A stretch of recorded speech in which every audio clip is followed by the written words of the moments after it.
ഈ അടുത്ത കാലത്ത് വന്ന സംഭവ വികാസങ്ങളൊക്കെ തന്നെ LDF സർക്കാരിന് വലിയ ക്ഷീണമുണ്ടാക്കുന്നതാണ്. ഇപ്പോൾ ഏറ്റവും അടുത്ത് വന്ന ഇപ്പം കോട്ടയം മെഡിക്കൽ കോളേജിലുണ്ടായ സംഭവം ഉൾപ്പെടെ. അതോടൊപ്പം തന്നെ നിലമ്പൂർ തെരഞ്ഞെടുപ്പിൻ്റെ ആ ഒരു പരാജയവും UDFന് വലിയ ആത്മവിശ്വാസം വർദ്ധിപ്പിച്ചിട്ടുണ്ട്. അപ്പോൾ UDFന് അടുത്ത ഭരണം ലഭിക്കുമെന്നുള്ള പ്രതീക്ഷയിൽ അവർ മുന്നോട്ട് പോവുകയാണ്. അതോടൊപ്പം തന്നെ ഇടതുപക്ഷവും ഒരു മൂന്നാം തുടർ ഭരണം ലക്ഷ്യമാക്കിയാണ് അവരുടെയും പോക്ക്.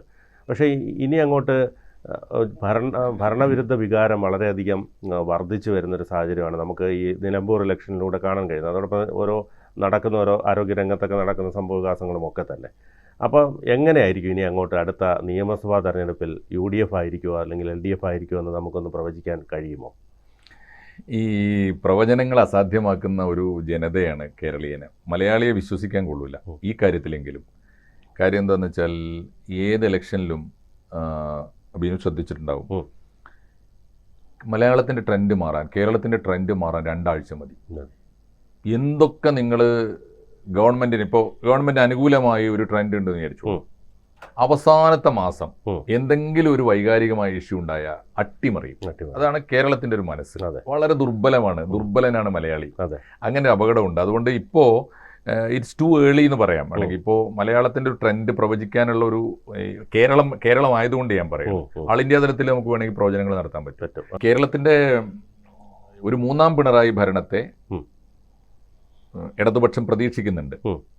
അത് ആത്മാർത്ഥമാണെന്നാണ് ഞാൻ വിചാരിക്കുന്നത്. പ്രതീക്ഷ വളരെ ആത്മാർത്ഥമാണ്. അതിന് അവരുടേതായ കാൽക്കുലേഷൻസ് ഉണ്ട്. ആ കാൽക്കുലേഷൻസിൻ്റെ സാധ്യതയും അതിൻ്റെ പരാജയ സാധ്യതയുമാണ് സത്യത്തിൽ ഇപ്പോൾ സംസാരിക്കേണ്ടത്. കാരണം അവർ കണക്കൂട്ടുന്ന ഒരു ഘടകം, ഒന്നാമത്തെ ഘടകം ഇത്തരത്തിലൊരു ഫാക്ടർ വരും. വെൽ പ്ലാൻഡാണ്. പിണറായി വിജയൻ്റെ 9 കൊല്ലം ഇപ്പോൾ ആഘോഷിക്കുന്നു.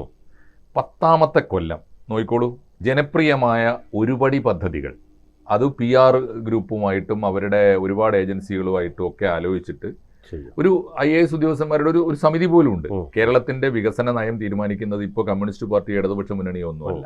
അതിനുവേണ്ടി മാത്രം വർക്ക് ചെയ്യുന്നൊരു ഗ്രൂപ്പുണ്ട്. ആ ഗ്രൂപ്പാണ് ഇവരുടെ മുഴുവൻ PR-ഉം രൂപപ്പെടുത്തുക. അപ്പോൾ അവസാനത്തെ വർഷത്തേക്ക് വെച്ചിട്ടുള്ള വളരെ ഒരുപക്ഷെ നമ്മൾ പോലും ഇപ്പോഴും അറിഞ്ഞിട്ടില്ലാത്ത ശ്രദ്ധേയമായ, ജനകീയമായ, ജനപ്രിയമായ പദ്ധതികളുണ്ടാവും. ഒരുപക്ഷെ എനിക്ക് തോന്നുന്നത് ഈ പെൻഷൻ ഒരു 2000 രൂപയാക്കി വർദ്ധിപ്പിക്കും. അതുകൂടാതെ തന്നെ കിറ്റ് അത് ഉണ്ടാകും സ്വാഭാവികമായിട്ടും. അതുകൂടാതെ ഈ പറഞ്ഞതുപോലെ വനിതകൾക്ക്, വീട്ടമ്മമാരായ വനിതകൾക്ക് ഒരു 2000 രൂപ വെച്ച് പെൻഷൻ, ഇങ്ങനെ കുറച്ച് ഐഡിയകൾ ഉണ്ടെന്നാണ് മനസ്സിലാവുന്നത്. ഇത്തരം സാധ്യതകളുണ്ട്. അതിന്റെ കാരണം എന്താണെന്ന് വെച്ചാൽ, ഒന്ന്, ഇവര് സമീപകാലത്ത് ഇന്ത്യയിലെ പല സംസ്ഥാനങ്ങളിൽ നിന്നും പഠിച്ച ചില മാതൃകകൾ. അതെ.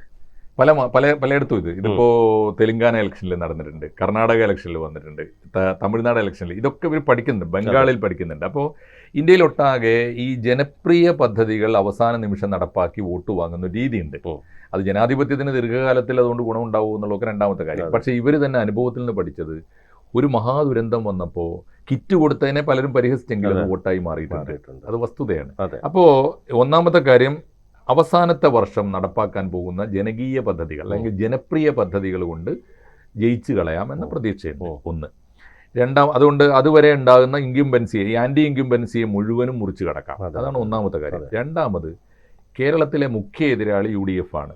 UDFനകത്ത് മുഖ്യ പാർട്ടി കോൺഗ്രസ് ആണ്. കോൺഗ്രസിനകത്ത് ഈ അഭിപ്രായ വ്യത്യാസങ്ങളും തർക്കങ്ങളും നേതൃത്വപരമായ പ്രശ്നങ്ങളും, മുഖ്യമന്ത്രി സ്ഥാനം, പ്രത്യേകിച്ച് ഭരണം കിട്ടിയേക്കും എന്ന പ്രതീക്ഷ ഇപ്പോൾ അവരുടെ പദ്ധതിയിലുണ്ട്. അങ്ങനെ വരുമ്പോൾ അത് ശക്തിപ്പെടും.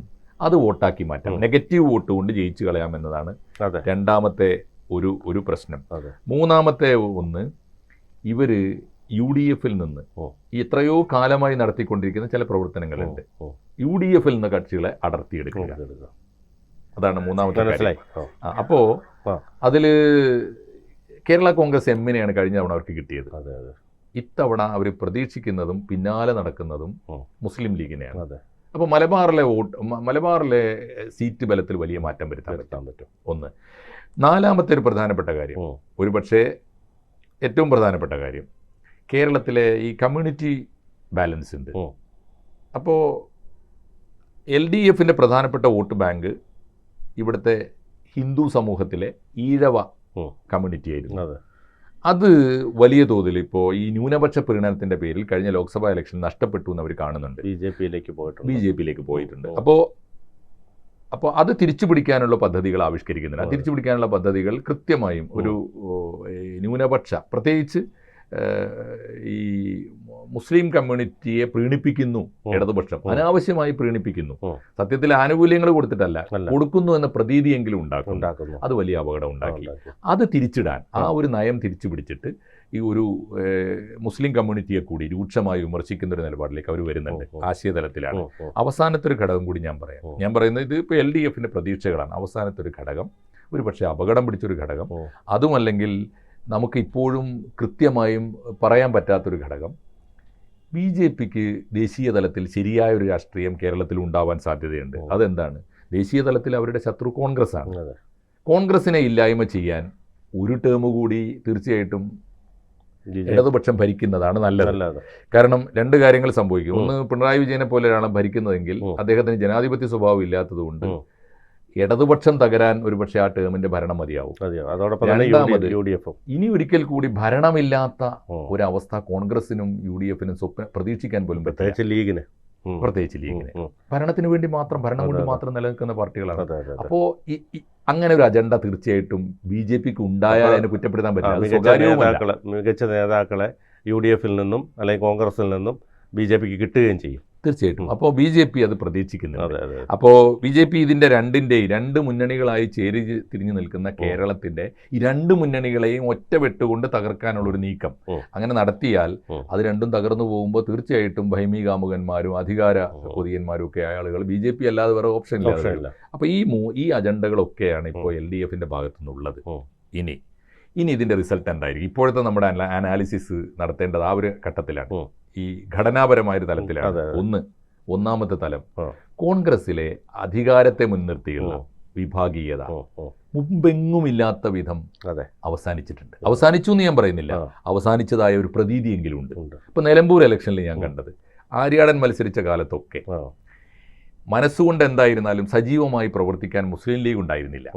മുസ്ലിം ലീഗ് ഇപ്പോൾ വളരെ സജീവമാണ്. കോൺഗ്രസിനേക്കാൾ ആക്റ്റീവായി മുസ്ലിം ലീഗ് വർക്ക് ചെയ്യുന്നുണ്ട് എന്ന് പറഞ്ഞാൽ UDF വളരെ ശക്തമാണ്. രണ്ട്, ഞാൻ മനസ്സിലാക്കുന്നത് രാഹുൽ ഗാന്ധിയുടെയും KC വേണുഗോപാലിൻ്റെയും നേതൃത്വത്തിൽ ഒരു ടേം കേരളത്തിൽ അധികാരം കിട്ടിയാൽ ആര് മുഖ്യമന്ത്രിയാവണം എന്ന കാര്യം പോലും തീരുമാനിച്ച് കഴിഞ്ഞിട്ടുണ്ട്. അവർ പറയുന്നില്ല എന്നേ ഉള്ളൂ.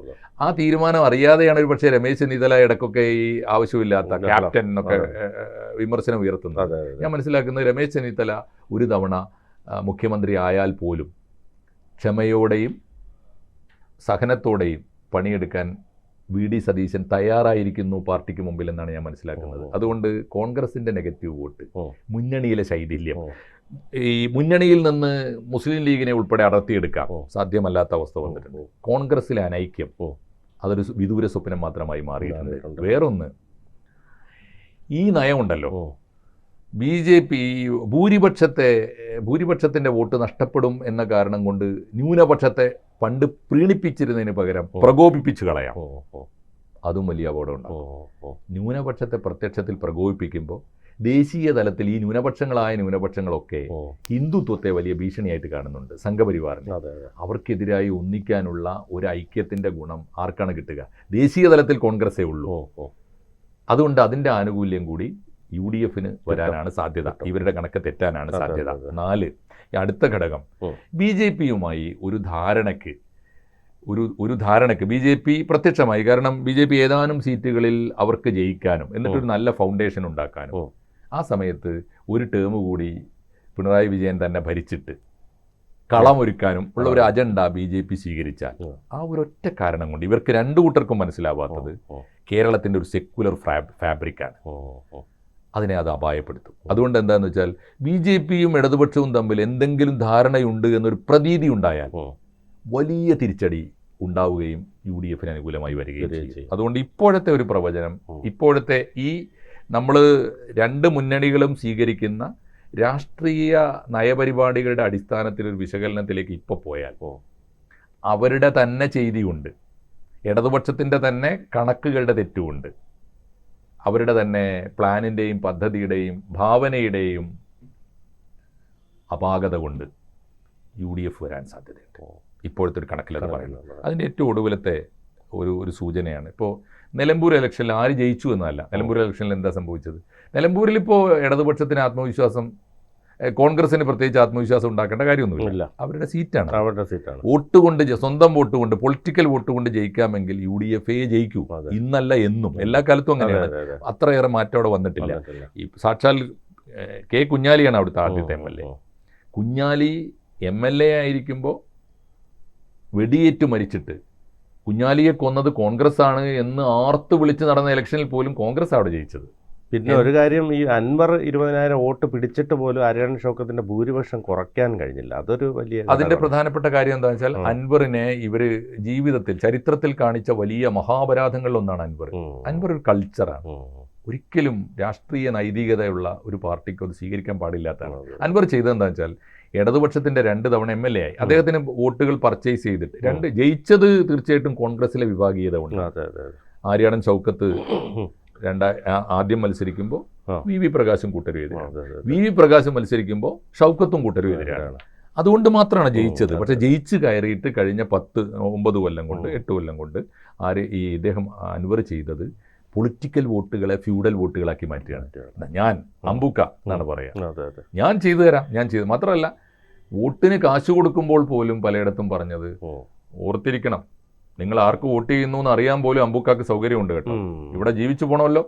ഈ രീതിയാണ്. അതുകൊണ്ട് ഈ ഇടതുപക്ഷത്തിന്റെ വോട്ട് ഫ്യൂഡലാക്കി മാറ്റിയാണ് അൻവർ നേടിയ വോട്ട്. അതുകൊണ്ട് തന്നെ അൻവർ നേടിയ മഹാഭൂരിപക്ഷം വോട്ട് ഇത്തവണ നേടിയ വോട്ട് കോൺഗ്രസിൻ്റെതല്ല.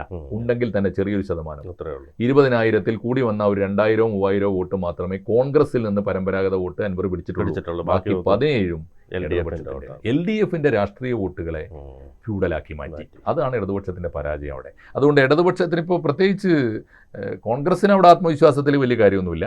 പക്ഷേ കോൺഗ്രസ് ചെയ്ത ഏറ്റവും ആരോഗ്യകരമായൊരു ജോലി ഇങ്ങനെ ഒരു ആൻറ്റി പൊളിറ്റിക്കൽ എലമെൻറ്റിനെ ഫിനിഷ് ചെയ്തു എന്നുള്ളതാണ്. അൻവറിനെ ഫിനിഷ് ചെയ്തു. ഇപ്പോഴും സ്ട്രോങ്.